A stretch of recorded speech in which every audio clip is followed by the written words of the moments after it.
नमस्कार मित्रांनो, आज मी तुम्हाला रिच डेव्होस यांचे पुस्तक 10 powerful phrases for positive people यामधून 5 पॉवरफुल गोष्टी सांगणार आहे, ज्या गोष्टींना आपण नेहमी बोलले पाहिजे पण आपण बोलत नाहीत.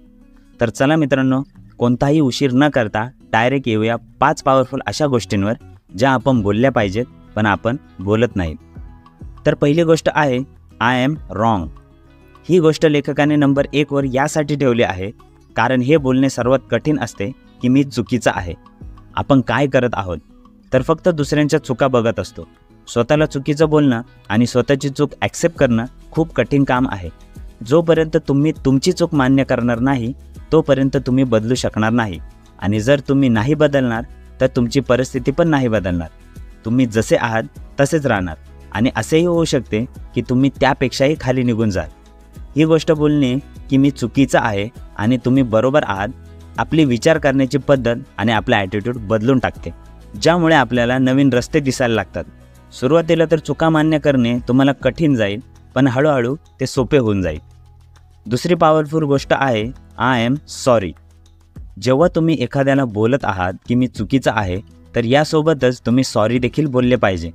आपल्या चुकीसाठी स्वतःचा बचाव करणे तर खूप सोपे आहे, पण जेव्हा आपण आय एम सॉरी बोलण्याचा निर्णय घेतो तेव्हा चमत्कारिकरित्या भरपूर प्रॉब्लेम हे आपोआप सुटून जातात किंवा गायब होऊन जातात. गरजेचे नाही आहे की तुम्ही आय एम सॉरी तेव्हाच बोला जेव्हा तुमची चूक असेल. अशा अनेक परिस्थिती आहेत जिथे तुम्ही आय एम सॉरी बोलू शकता. जर तुमच्या एखाद्या मित्राला जॉबची प्रॉब्लेम आहे, मॅरेज प्रॉब्लेम असेल किंवा दुसरा एखादा प्रॉब्लेम असेल, तर तिथे पण तुम्ही आय एम सॉरी बोलून त्यांना सांगू शकता की तुम्हाला त्यांच्याबद्दल सहानुभूती आहे. आयुष्य हे अशा अनेक कार्यक्रमांनी भरलेले आहे जिथे आय एम सॉरी बोलणे खूप पॉवरफुल असते. तिसरी सर्वात पॉवरफुल गोष्ट आहे यू कॅन डू इट. बहुतेक लोक जीवनावर सकारात्मक दृष्टिकोन नाही ठेवत, ते त्यांच्या क्षमतेवर पण विश्वास नाही ठेवत. एक वाक्य यू कॅन डू इट, ते तुम्ही करू शकता, हे कोणत्याही कामात यशस्वी होण्यासाठी खूप गरजेचे आहे. पालकांनी आपल्या मुलांना वेळोवेळी सांगितले पाहिजे की ते काय करू शकतात. लोकांना गरज आहे हे जाणून घेण्याची की ते काय करू शकतात. कदाचित तुम्ही त्या 2 बेडकांची गोष्ट ऐकली असेल. नसेल ऐकली तर मी तुम्हाला सांगतो. एकदा 2 बेडकं खड्ड्यात पडले. ते दोघेही बाहेर निघण्याचा खूप प्रयत्न करत होते. तितक्यात तिथे आणखीन दुसरे बेडूक पण आले. ते बोलायला लागले की हा खूप खोल खड्डा आहे, हे दोघेजण कितीही प्रयत्न केले तरी काही बाहेर निघू शकणार नाही. तर या बेडकांचे बोलणे ऐकून त्या दोघांमधला एक बेडूक तर आरामात खाली बसला, हा विचार करून की आत्ता मेहनत करून काय फायदा होणार नाही, मरणार तर तसे पण आहोतच.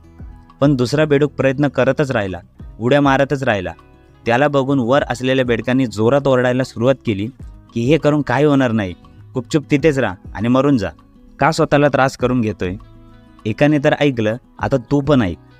पण त्या बेडकाने अजून थोडे प्रयत्न केले आणि तो बाहेर आला. आता बाकीच्या बेडकांनी माहिती करून घेण्याचा प्रयत्न केला की शेवटी या बेडकाने आमचे म्हणणे का नाही ऐकले. तर असे माहीत पडले की तो बेडूक बहिरा होता. जेव्हा सगळे त्याला प्रयत्न नको करू असे सांगत होते तेव्हा त्याला वाटले की सर्वजण त्याला प्रोत्साहित करत आहेत की अजून थोडे प्रयत्न कर, तू यातून बाहेर येऊ शकतो. आता जर तो बेडूक बहिरा होता तर त्याने त्यांच्या नकारात्मकतेला सकारात्मक समजले आणि तो बाहेर आला. या गोष्टीमधून आपल्याला 2 धडे मिळतात. एक हा की तुम्ही बोललेल्या गोष्टी लोकांचे आयुष्य घडवू पण शकते आणि बिघडवू पण शकते. आपण दुसऱ्यांना निराश करण्याऐवजी त्यांना हिंमत दिली पाहिजे. आणि दुसरा धडा हा की जर कोणी तुमची मस्करी करत असेल, तुमची हिंमत तोडत असेल, तर तुम्ही त्यांच्यासाठी बहिरे होऊन जा. फक्त तुमच्या ध्येयावर लक्ष केंद्रित करा. दुसऱ्यांनी बोललेल्या गोष्टींमुळे आपली स्वप्न तोडू नका. अशा लोकांसाठी बहिरे होऊन जाणे चांगले आहे.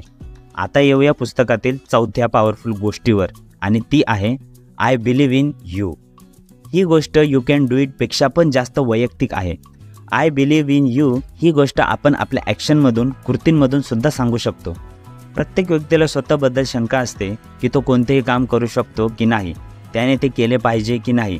आणि जेव्हा त्याला कोणी निगेटिव्ह गोष्टी बोलतं की तू हे नाही करू शकत, त्यावेळी त्याची स्वतःबद्दलची शंका अजून मजबूत बनत जाते. खास करून लहान मुलांना तर आपण सांगितले पाहिजे, आमचा तुझ्यावर विश्वास आहे.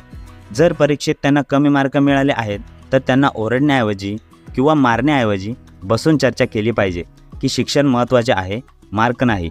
हा सिग्नल त्यांच्यापर्यंत पोहोचला जातो की तुमचा त्यांच्यावर विश्वास आहे आणि ते चांगले मार्क मिळवू शकतात. जेव्हा आपण एखाद्याला सपोर्ट करतो तर आपण वास्तविक त्यांना सांगत असतो की आपला त्यांच्यावर विश्वास आहे. एक व्यक्ती काय काय करू शकतो हे त्याला तोपर्यंत माहीत नाही होत जोपर्यंत तो प्रयत्न नाही करत. जेव्हा तुम्ही एखाद्याला सांगता की तुमचा त्याच्यावर विश्वास आहे, त्यावेळी ते प्रेरित होतात प्रयत्न करण्यासाठी. 5वी पॉवरफुल गोष्ट जी खूप कमी ऐकायला मिळते ती आहे I am proud of you. आपण ज्या व्यक्तींच्या खूप जवळ असतो आपल्याला वाटते की त्यांनी आपल्याकडे लक्ष द्यावे. जेव्हा आपण काही चांगले केले तर त्यांनी आपल्याला प्रोत्साहित करावे. I am proud of you हे असे बोलणे खूप मोठे प्रोत्साहन आहे.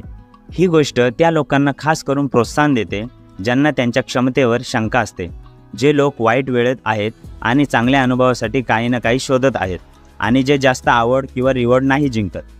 तर हे शिक्षकांसाठी आणि पालकांसाठी खूप गरजेचे आहे की त्यांनी त्यांच्या मुलांना I am proud of you बोलण्याची एकही संधी वाया जाऊ देऊ नये.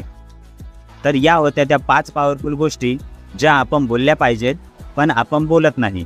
जर तुम्हाला ही व्हिडिओ आवडली असेल तर प्लीज लाईक नक्की करा आणि जर तुम्ही या चॅनलवर नवीन आहात तर सबस्क्राईब करा अशाच इंटरेस्टिंग पुस्तकावर नवीन व्हिडिओ बघण्यासाठी. तर चला भेटूया पुढच्या व्हिडिओमध्ये. Thanks for watching. नमस्कार.